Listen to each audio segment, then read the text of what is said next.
네, 안녕하세요. 반갑습니다. 저는 현재 보라 중학교, 그 다음에 보라 고등학교 친구들이랑 함께 내신 대비하고 있고요. 강사 정하늘이라고 합니다. 사실 이 자리만 서면 항상 좀 떨리고 설레고 그러는 것 같아요. 왜냐면은 어머님들한테 어떤 수업 진행하고 있는지, 그 다음에 어떤 수업을 또 소개 드릴지, 이런 것들이 좀 항상 신나고 즐거운 것 같은데요. 크게는 세 가지로 나뉘는 것 같아요. 시간이 부족하고요. 아이들이 불안해요. 불안하다 보니까 무슨 일이 생기냐면 공부가 안 돼요.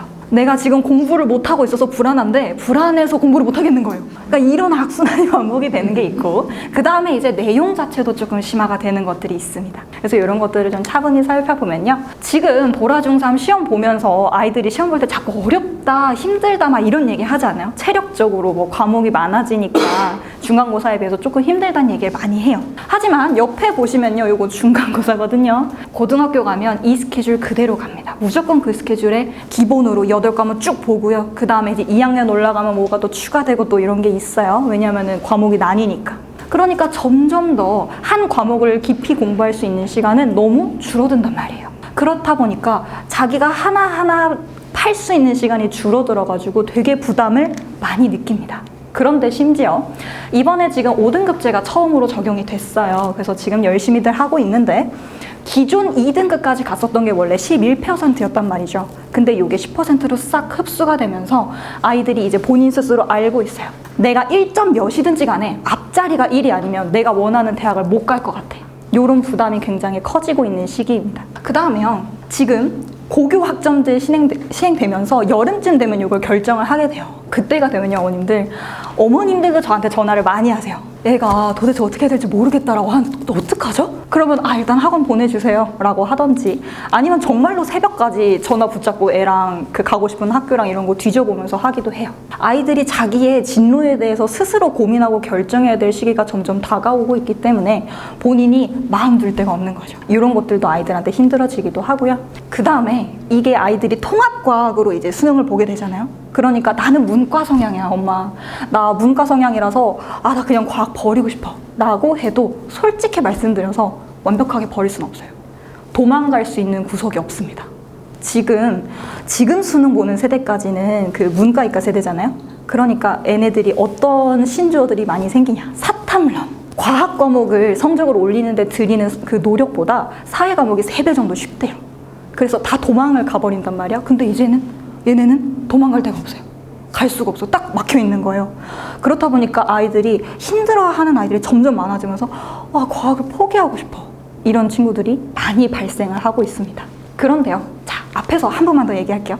여기에서 사실 제 수업을 들었을 때는요. 내신 딱 하나만 대비한다고 보기에는 애매합니다. 왜냐하면 아까 전에 수학 전유리 원장님께서도 말씀을 너무 잘해주셨지만 보라고등학교의 내신 대비는요. 그렇게까지 높은 수준으로 진행이 되지는 않아요. 학교 시험 수준이 그렇게까지 높지 않아요.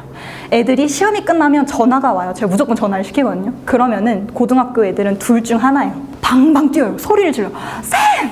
저 몇 점 받았어요! 이러면서 막 신나던지, 아니면 진짜 열심히 했는데 실수를 했다, 이런 애들. 그러니까 지금 뒤에 계신 저 친구 같은 경우에는 전화하자마자 그러고 나서 한마디가 실수가 아니에요. 시험이 쉬웠어요. 그러면 이제 대충 잘 본 건 알고 있어요. 그러니까 왜? 몇 개 틀렸는데 하나 틀렸어요. 이렇게 전화가. 그러고 이제 어머님한테 저는 이제 재원생 어머님들도 계시잖아요. 그러니까 시험 당일날에 보통 저한테 전화를 받으신단 말이죠. 그러면은 아이랑 저는 이렇게 진지하게 막 어떡하지? 이런 대비에 대해서 얘기를 했는데 어머니한테 딱 전화를 드려서 어머님 누구 성적이요? 그러니까 봤어요. 너무 잘 봤던데요? 본인은 되게 뭐 어쩌고저쩌고 그러던데 너무 잘했던데? 그냥 그 정도로만 얘기를 하세요. 그러니까 이제 고등학교 올라가면은 이런 게 더 이상 문제가 아니게 된다라는 거죠. 자, 그 다음 보여드리면 모의고사 성적이 조금 중요해집니다. 학교에 들어갔을 때 아이들이 처음으로 선생님들한테 공부를 잘한다 못한다 이런 이미지가 잡히는 게 딱 2가지 시험 가지고 잡혀요. 첫 번째 3월 모의고사, 그 다음에 내신으로 보는 중간고사에서 이미지가 잡히게 됩니다. 그런데요, 이 모의고사가 생각보다 정말 많이 중요해요. 왜냐하면요, 저의 어떠한 가장 큰 자랑이 무엇이냐면 고등부에서 아이들이 내신 퍼센트랑요, 그 다음에 그 내신 퍼센트랑 모의고사 퍼센트가 똑같이 나와요. 이게 무슨 말이냐면 본인이 내신이 1등급이 나왔다라고 했을 때에는 이제 본인이 여기 정도 있었어요. 그러면 모의고사 2등급 초반이 뜨던지 아니면 1등급이 떠요.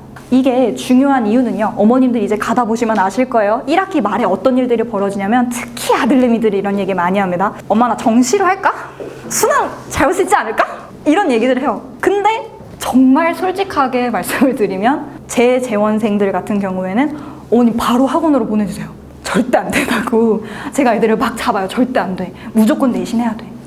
왜냐하면 지금 우리 기흥고 그 중에서도 일반고에서 가장 좋게 시나리오를 뽑을 수 있는 게 어디까지냐면요, 여기까지예요. 학생부랑 모의고사, 그러니까 내신이랑 모의고사 성적이 똑같이 나오는 게 베스트 시나리오예요. 왜냐하면 모의고사가 더 잘 나온다? 요게 보통 어디서 일어나는 일이냐면요, 이번에 수능 만점자 나온 학교 있었죠? 세화고. 이런 아이들. 정말 막 중학교 때부터 고등학교 거 다 끝내고 막 이렇게 나온 애들이나 요게 가능해요. 이게 무슨 뜻이냐면 우리는 무조건 내신을 해야 된다라는 건데, 그 중에서도 저의 과학 과목에서 가장 자랑인 것은 아이들이 내신 성적과 모의고사 성적이 똑같다. 이게 무슨 뜻이냐? 전국적으로 이 아이들이 어느 정도 경쟁력을 갖추고 있다. 근데 이렇게만 말씀을 드리면 그게 그렇게 좋은가 싶으실 것 같아요. 그래서 보라고등학교 아이들의 과학 모의고사 평균 성적을 좀 알려드리면요, 얘들아 뭐 5등급 나오니? 이랬어요. 5등급 정도 나오니? 그랬더니 애들이 저한테 그러더라고요. 쌤 좀 희망적이시네요? 이게 무슨 뜻이에요? 6등급 정도 나온다라는 뜻이에요. 그렇다 보니까 그 안에서 아이들이 모의고사가 이렇게 성적이 잡힌다라는 게 결코 쉽지 않은 일이라는 거죠. 선생님들도 이렇게 신경을 많이 쓰세요. 모의고사 너무 신경 많이 쓰시고요. 이따가 보여드릴 문제에서 나오지만요, 고등학교 2학년 3월 모의고사를 토시 하나 안 틀리고 그냥 갖다가 쓰셨어요. 그리고 저는 이제 이미 그런 학교의 기조를 알고 있었기 때문에 아이들하고 대비했었던 교재에서 완벽하게 똑같이 나왔어요.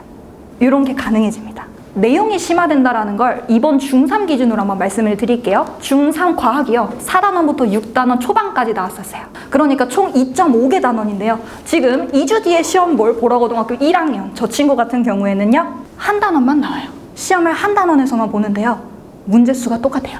이게 무슨 뜻이냐면 그냥 단순하게만 계산해봐도 난이도는 2.5배라는 뜻이고요. 자기가 중학교 때 시험을 100점을 맞았기 때문에 나 과학 잘해. 나 과학 잘해 엄마. 나 할 수 있어. 안 다녀도 돼. 이렇게 해가지고 온 애들이 보통 몇 점 받고 울면서 저한테 오냐면 50점.